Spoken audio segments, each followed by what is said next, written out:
Hello, and thank you for joining us. In this tutorial, we will guide you through the process of selecting and initiating the lap splice design as per AS3600 standards. Understanding the requirements and procedures outlined in this Australian standard is crucial for effective and structurally sound connections. As you've changed the settings to Australian, you'll see the post-install rebar module pop up along with the right standards. They come with some pre-configured settings. As you can see, it already come up with some values.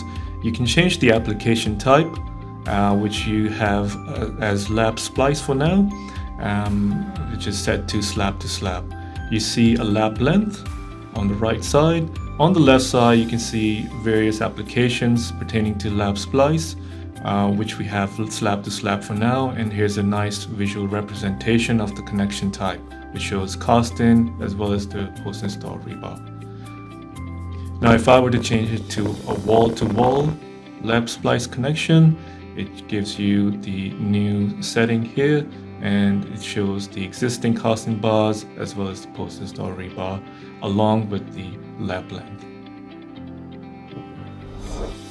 Thanks for tuning in. If you enjoyed today's video, be sure to like and subscribe to our YouTube channel for more upcoming content.